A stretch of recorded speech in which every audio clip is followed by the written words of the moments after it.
Hello student, quick revision series में आप सभी का स्वागत है। तो आज हम लोग फिर करेंगे डाइजेस्टिव सिस्टम और इससे बनने वाले सभी प्रश्नों को देखेंगे, ताकि अगर एग्जाम में प्रश्न आए तो आप छोड़े नहीं। और जब तक कि देखें, हम लोग बीपीएससी का इतिहास रहा है कि डाइजेस्टिव सिस्टम से, चाहे वो डाइजेस्टिव ऑर्गन से क्वेश्चन हो, डाइजेस्टिव जूसेस से क्वेश्चन हो, या अब एक तरह के नए प्रश्न बन रहे हैं डाइजेस्टिव हॉर्मोन्स, तो उस पर भी हम लोग विचार करेंगे। तो हम लोग देखेंगे बारी बारी से क्या प्रश्न हो सकता है डाइजेस्टिव सिस्टम से, और एग्जाम में 1 नंबर पक्के करेंगे। तो चलिए, हम लोग बात कर रहे हैं यहां पर डाइजेस्टिव सिस्टम, और इससे आप देखे होंगे कि हाल फिलहाल में 17वीं बीपीएससी में भी एक क्वेश्चन था। इसके पहले भी हमेशा रहा है इस चैप्टर से क्वेश्चन।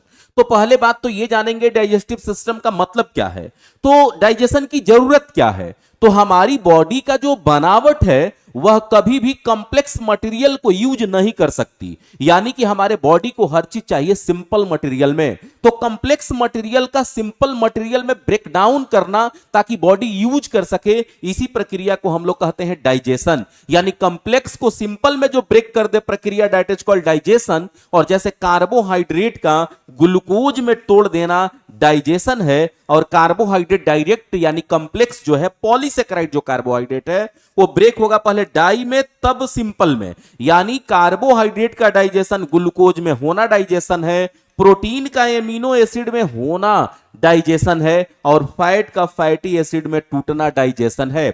अब यहां पे है कि प्रोटीन पहले पेप्टाइड में टूटेगा तब एमिनो एसिड में टूटेगा। तो ये हम लोग देखेंगे कि कौन कौन से पार्ट में किस भाग में जाकर के ये टूट रहे हैं, तो हम लोग देखेंगे आगे। और आगे हम लोग देख रहे हैं कि हम लोगों को मिल रहा है कि डाइजेस्टिव ऑर्गन, यानी ये जानना होगा ना कि डाइजेशन हमारे शरीर के किस भाग में होगा, कहां पर होगा, कौन से ऑर्गन कैसे मदद करेंगे, उन विषयों पर यहां पे बात करेंगे। तो डाइजेस्टिव ऑर्गन में सबसे पहले ऑर्गन आता है बकल कैविटी, जिसे आम भाषा में मुख गुहा या मुंह कहते हैं। तो बकल कैविटी में खाना जाएगा। इसके बाद जाएगा फेरिंग्स के पास। फेरिंग्स वो संरचना होती है जो भोजन को डायरेक्शन दिखाता है कि ईसोफेगस यानी फूड पाइप की तरह आगे बढ़े। और फूड पाइप में किसी तरह का कोई डाइजेशन नहीं होता, बल्कि इसका काम होता है भोजन को मुंह से स्टोमक में पहुंचाना।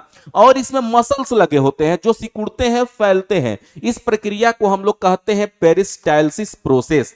पहले तो हम लोग ये समझ लें कि डाइजेस्टिव ऑर्गन में बकल कैविटी से खाना फेरिंग्स में जाएगा, फेरिंग्स से ईसोफेगस में, ईसोफेगस के बाद स्टोमक में, स्टोमक के बाद स्मॉल इंटेस्टाइन, स्मॉल इंटेस्टाइन के बाद लार्ज इंटेस्टाइन, लार्ज इंटेस्टाइन में ही रेक्टम और एनस है, जहां से बॉडी से खाना अनपचा बाहर चला जाएगा।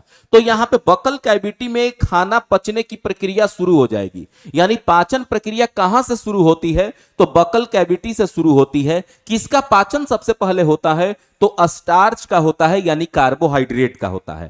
फेरिंग्स का काम है भोजन को रास्ता दिखाना। ईसोफेगस का काम है भोजन को मुख गुहा से स्टोमक तक पहुंचाना। और स्टोमक में खाना का पार्शियली डाइजेशन होता है, अंशतः पाचन होता है, और इसमें खाना 4 से 5 घंटे तक रहता है।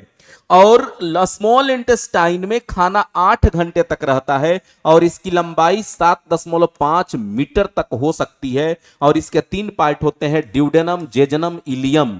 ड्यूडेनम 25 सेंटीमीटर का है, जेजनम 2.5 मीटर का है, और इलियम 3.5 मीटर का होता है। लार्ज इंटेस्टाइन जो होता है, इसका काम होता है खाना में से पानी को, खनिज को अवशोषित कर लेना, और कुछ महत्वपूर्ण दवाइयों को भी अवशोषित करता है। यानी खाना पचने की प्रक्रिया मुख गुहा से शुरू होती है, और स्मॉल इंटेस्टाइन में डाइजेशन की प्रक्रिया संपन्न हो जाती है, कंप्लीट हो जाती है। इसके बाद हम लोग बात करेंगे कि डाइजेस्टिव ग्लैंड भी तो चाहिए। डाइजेस्टिव ऑर्गन के साथ साथ डाइजेस्टिव ग्लैंड भी चाहिए, क्योंकि ग्लैंड से ही निकलते हैं एंजाइम, और जो एंजाइम हमारे खाना के पचाने में सहायक होंगे। तो ये 5 हम लोग को ग्लैंड के बारे में पढ़ना है। सैलिवरी ग्लैंड, लार ग्रंथि जो बकल कैविटी में मिल जाएगी, गैस्ट्रिक ग्लैंड जो स्टोमक में मिल जाएगा, लीवर ग्लैंड, पैंक्रियाज और इंटेस्टाइनल ग्लैंड, ये 5 ग्रंथियों से निकलने वाले एंजाइम पाचन की प्रक्रिया को अंजाम देंगे।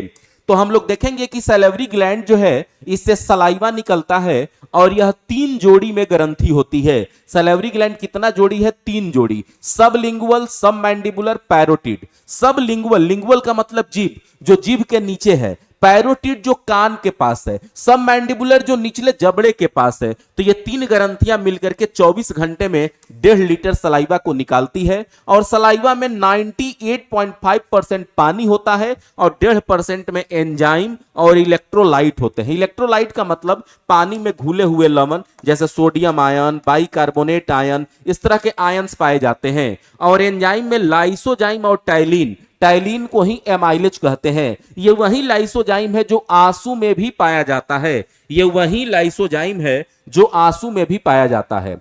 गैस्ट्रिक ग्लैंड स्टोमक में पाई जाती है और गैस्ट्रिक ग्लैंड से निकलने वाले जूस को गैस्ट्रिक जूस कहते हैं, जठर रस कहते हैं। इसमें हाइड्रोक्लोरिक अम्ल होता है, पेप्सिन होता है, रेनिन होता है। तो पेप्सिन और रेनिन एंजाइम होते हैं और रेनिन जो है दूध के पचाने के लिए जिम्मेदार होता है। पेप्सिन प्रोटीन का पाचन करता है और हाइड्रोक्लोरिक एसिड का पीएच मान 1.2 से 1.4 होता है। यह भोजन में उपस्थित जीवाणुओं को मारता है और पूरे भोजन को एसिडिक बना देता है ताकि पेप्सिन और रेनिन आगे आसानी से कार्य कर सके। क्लियर।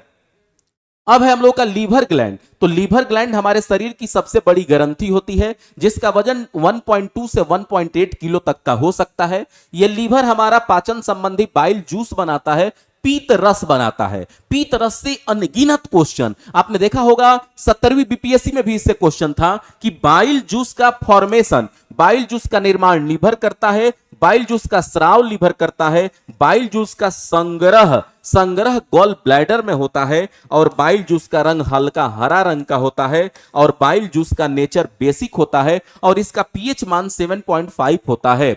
बाइल जूस के कंपोजिशन की बात करें कि बाइल जूस में रहता क्या क्या है, तो बाइल जूस में बाइल पिगमेंट रहता है। बाइल पिगमेंट में बिलीरुबिन और बिलीबर्डिन रहते हैं।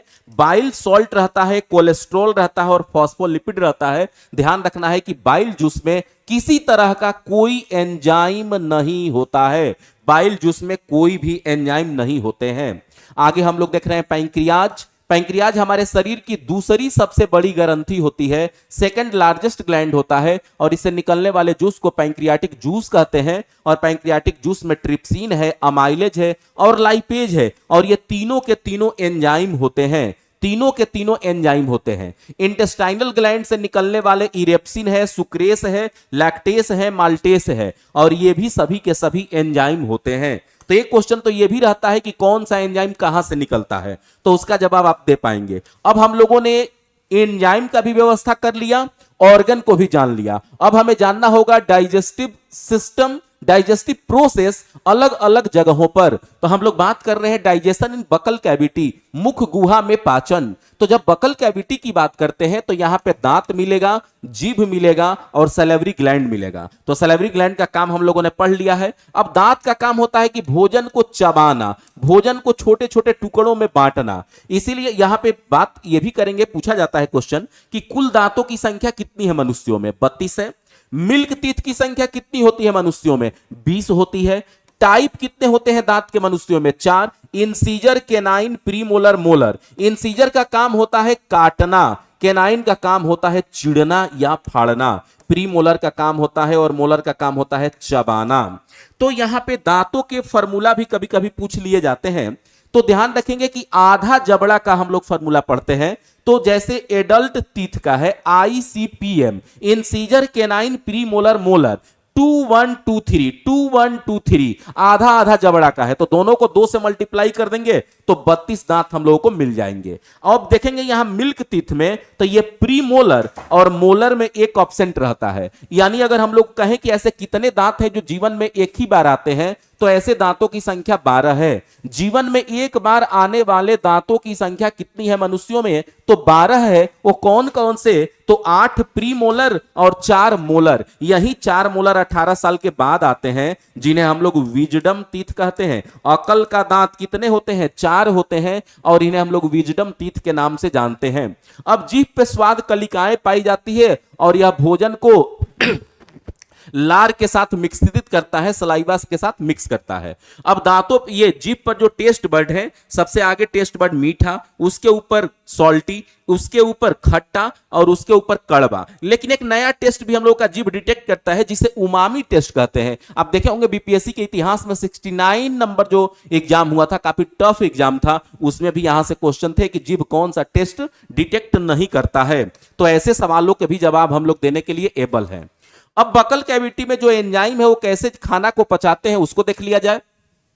तो बकल कैविटी में हम लोगों ने खाना को डाला, इस पे लाइसोजाइम ने अटैक किया और उसको बैक्टीरिया लेस बना दिया, और स्टार्च पर अमाइलेज या टाइलिन नाम का एंजाइम काम किया और इसको माल्टोज में तोड़ दिया।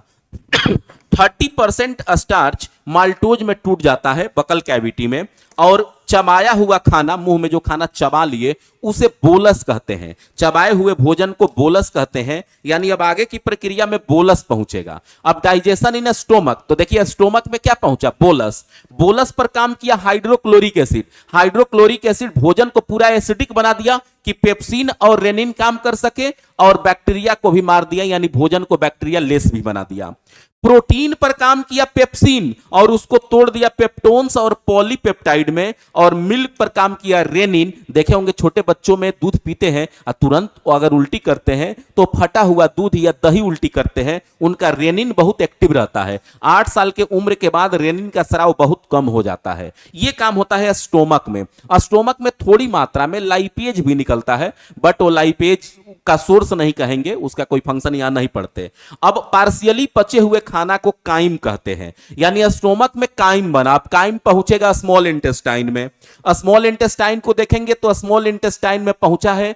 उसके पहले हम लोगों को जानना होगा कि स्मॉल इंटेस्टाइन जो है ये सी शेप में शुरू हुआ यहां से, और इसी को हम लोग कहते हैं ड्यूडेनम।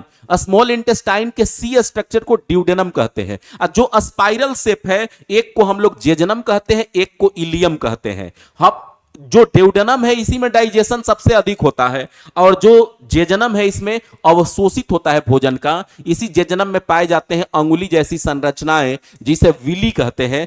विली का काम होता है भोजन को अवशोषित करना, और यह अवशोषित करके ब्लड को देते हैं, ब्लड पूरे कोशिकाओं तक सर्कुलेट कर देता है।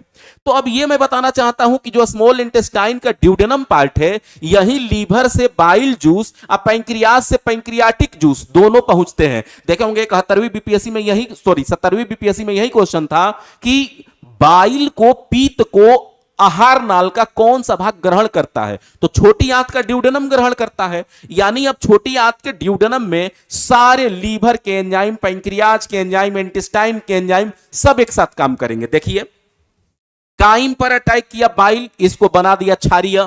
अब फैट पे काम किया बाइल और इसको इमल्सिफाइड कर दिया। इमल्सिफाइड का मतलब कि फैट का जो बड़ा भाग था उसको छोटा छोटा तोड़ दिया ताकि लाइपेज बढ़िया से उस पर काम कर सके, तो इमल्सिफाइड कर दिया। इस इमल्सिफाइड फैट पर काम किया लाइपेज और इसको बदल दिया फैटी एसिड में। किसमें बदल दिया? फैटी एसिड में। और जो हमारा बचा हुआ प्रोटीन था जो नहीं स्टोमक में पच पाया था, उस पे काम किया ट्रिप्सिन और इसको तोड़ दिया पेप्टोन्स और पॉलीपेप्टाइड में। और फिर पेप्टोन्स और पॉलीपेप्टाइड पे काम किया इरेप्सिन और इसको तोड़ दिया एमिनो एसिड में। और सुक्रोज पर काम किया सुक्रेस और तोड़ दिया ग्लूकोज और फ्रक्टोज में। माल्टोज पर काम किया माल्टेस, तोड़ दिया ग्लूकोज प्लस ग्लूकोज में। और लैक्टोज पर काम किया लैक्टेस, तोड़ दिया ग्लूकोज और गैलेक्टोज में। इस तरह से हम लोगों ने देखा कि पाचन कंप्लीट हो गया और विली के द्वारा अवशोषित कर लिया गया।